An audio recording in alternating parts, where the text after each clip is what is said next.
Hi, grade 12s, and welcome back to my channel, The Opinionated Science Educator. Thank you for joining me for another virtual session of the Pre-University Academy Saturday School here on Mamelodi campus. Today's lesson focuses on the factors that affect the rate of a chemical reaction, and I will be introducing you to the factors that have an impact on how quickly or how slowly a reaction happens. So enjoy the lesson. Okay, so this lesson is from the knowledge area Chemical and Change, and this is lesson 13, Rates of Chemical Reactions, Factors Affecting the Rate. From CAPS, you should be able to do the following. Number 1, you should be able to define the rate of a chemical reaction.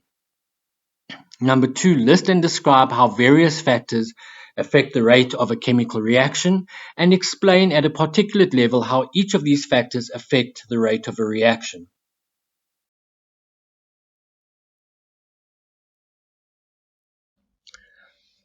So let's have a look at the factors that affect rates of reactions. Okay, so firstly, what do we mean by the rate of a reaction? It is how quickly or how slowly the reaction takes place. So if you think back to what you learned in mechanics, speed is a change in distance over time. So the rate of a chemical reaction is also the change of something over time. And the actual definition relates to the change in concentration of reactants or the change of the concentration of products over time. And we often measure it by looking at the decrease in mass over time, or the increase of a gas over time, or the decrease in light absorption over time. But it's all got to do with the change of concentration of products and reactants over time. Then, reactions occur at different rates because of the nature of the chemicals involved. So if you think of potassium added to cold water, the reaction is vigorous, it's explosive, it produces hydrogen, and it's over in a few seconds. But iron, left to the moisture in the air and the rust, can take years to rust away slowly. So the rate of the reaction really does depend on the nature of the chemicals involved. Okay, so why is it useful to know the rate of various chemical reactions? I want you to think about that for a second. Why is that important? Okay. Well, you go to the grocery shop and you buy food and you want the food not to be bad. So processed foods, we know how long they can last and can stay on display in the shop before they discolor, which is a chemical reaction, or begin to taste bad, also because of a chemical reaction. So knowing the rate of the chemical reaction means the shops know how long those foods can stay on their shelves before they need to be removed. Now, many medicines also lose their effectiveness as the active ingredient breaks down to form new substances if they're kept for too long. So again, a pharmacist needs to know, and the pharmaceutical companies need to know how long the medicine is still effective. You don't want to go to a doctor and you need an active ingredient that no longer is produced because the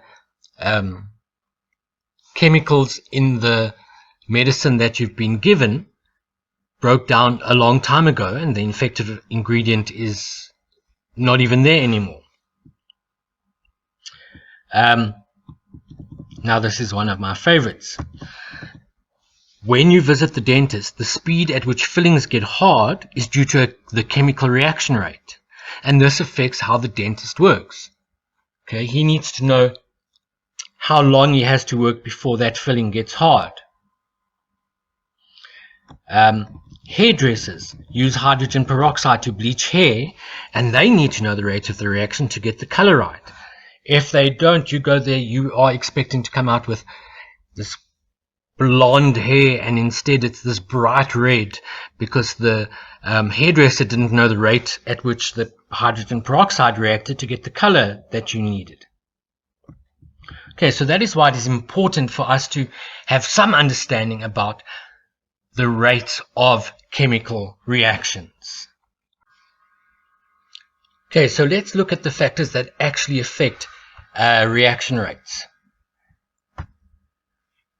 So, the first one, there are 6 major factors. 2 of them can be grouped together, which I will explain when I get to them.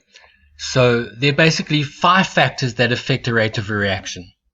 So, these are, okay, the nature of the reactants. Some substances are far more reactive than others. So some reactions will happen quickly, other reactions will happen slowly, just based on the nature of the reactants involved. Okay, the second one is the state of division. In other words, is the reactant a solid piece of rock? Has it been broken down into chunks? Has it been broken down into granules? Is it a powder? That's what we mean by state of division of the reactants, because it will have an impact on the surface area of the one reactant that is available for reaction with the other reactants involved. Okay, number 3 is the concentration of the reactants. How concentrated are the reactants? So how many particles per unit volume are there of the reactants to react with each other?